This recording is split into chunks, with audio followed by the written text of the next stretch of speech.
Hello everyone, আসসালামু আলাইকুম। সবাই কেমন আছেন? আশা করছি ভালো আছেন। আমি হ্যাপি নতুন একটা ব্লগে আপনাদের সবাইকে ওয়েলকাম করছি। পানি একটু গরম করে খেলাম, এরপর আমার হাসব্যান্ডকে কফি করে দিয়েছি, রুটি বানিয়েছি। আর এখন একপাশে একটা ভাজি বসিয়েছি, অন্য পাশে ডিম সিদ্ধ দিয়েছি। অনেকদিন হয়ে গেছে আমার হেল্পিং হ্যান্ড নেই, যেজন্য কাজের অনেক প্রেশার। মানে সকাল থেকে একদম দুপুর পর্যন্ত ননস্টপ কাজ করতে হচ্ছে।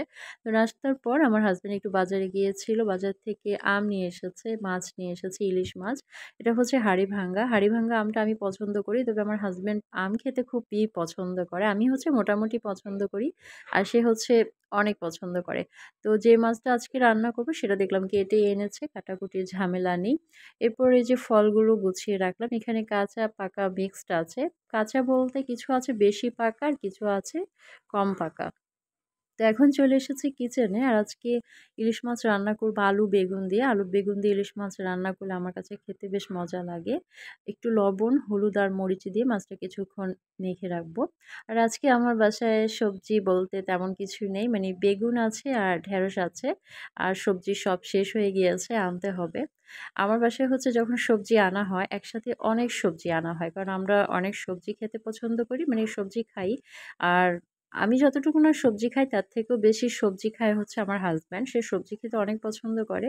আমি যদি তাকে বড় একটা বাটিতে করে ১ বাটি সবজি রান্না করে দেই, তাহলে সে সেটা একবারেই খেয়ে নিতে পারবে।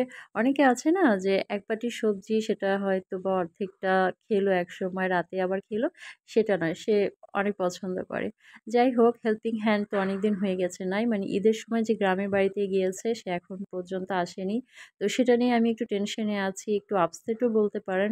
কারণ হুট করে এখন কোথায় হেল্পিং হ্যান্ড খুঁজে পাবো বা ঠিকঠাক করে পাবো কিনা সেটা একটা চিন্তার বিষয়। আর শুধু রান্নার কাজ তো নয় যে সকালে রান্না করছি, দুপুরে রান্না করছি সেটা তো নয়। রান্নার পাশাপাশি ঘরের কাজও করতে হচ্ছে, কারণ ঘর তো ক্লিন রাখা মাস্ট, সেটা তো করতেই হবে। একদম ঘর ঝাড় দেওয়া, মোছা সবকিছুই কিন্তু করতে হচ্ছে।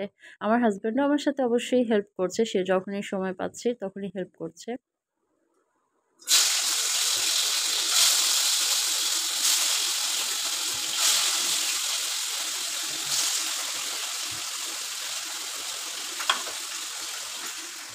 আমি মাছগুলো একটু হালকা করে ভেজে নিচ্ছি।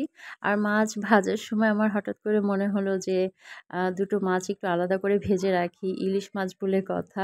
ভাজা ইলিশ খাওয়ার মজাই তো আলাদা, তাই না বলুন? তো আমি মাছগুলো একদমই হালকা করে ভেজে তুলে রেখেছি। আর এখানে মশলাটা কষিয়ে নিচ্ছি। মশলার মধ্যে আমি মরিচ, হলুদ আর একটু জিরা গুঁড়া দিয়েছি। আমি ইলিশ মাছ আর চিংড়ি মাছটা সাধারণত একদমই অল্প মশলায় রান্না করি। মানে আমি সেভাবেই শিখেছি। আমার আব্বু, আম্মু দুজনেই বলতো যে ইলিশ মাছ আর চিংড়ি মাছ রান্নায় খুব বেশি মশলা ব্যবহার করলে নাকি টেস্টটা সেরকম আসে না, টেস্ট কমে যায়। তো আমি মশলাটা ভালো করে কষিয়ে এরপরে কিছুটা আলু দিয়েছি। আলুটাও কষানোর পরে মাছ আর বেগুন দিয়েছি। এখন একটু ঝোলটা টেনে এলেই তারপর হচ্ছে ওটা নামিয়ে নেব। এই হচ্ছে দুপুরের খাবার, ঢেঁড়স ভাজি, ইলিশ ভাজা, আলু বেগুন দিয়ে আ ইলিশ মাছের তরকারি। তো খেতে, খেতে হঠাৎ এত জোরে বৃষ্টি শুরু হয়ে গিয়েছে আর এত জোরে বাতাস হচ্ছিল যে খাবো না দরজা জানালা বন্ধ করব সেটাই বুঝতে পারছিলাম না। দিশেহারা হয়ে গেছি। চলুন একটু বৃষ্টির শব্দটা শোনাই আপনাদের।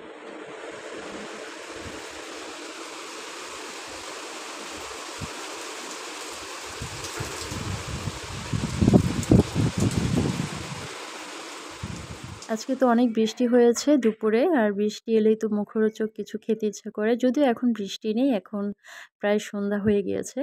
আর আমাকে অলসতায় পেয়ে গিয়েছে, ইচ্ছে করছে না আর অন্য কিছু বানাতে। তাই এখন সন্ধ্যার জন্য ভুট্টা ভেজে নিচ্ছি। মানে ভুট্টা বা পপকর্ন যেটাই বলেন না কেন, চুলায় এই যে ভুট্টা ভেজে নিচ্ছি। খুব সুন্দর কিন্তু হয়েও গিয়েছে, এই যে দেখেন। বাহ! একদম মনে হচ্ছে তারার মতো লাগছে। তো এটাই হচ্ছে বলতে পারেন আজকে আমাদের ইভিনিং স্ন্যাক্স। এটা দিয়েই করে নেব। আজকের ভিডিওটা এখানেই শেষ করে দিচ্ছি। ভিডিওটা কেমন লেগেছে জানাবেন। যদি আমার ভিডিওটা আপনাদের কাছে ভালো লাগে তাহলে অবশ্যই আমার পেজটা ফলো করবেন। সবাই ভালো থাকবেন। সবাইকে অনেক, অনেক ধন্যবাদ।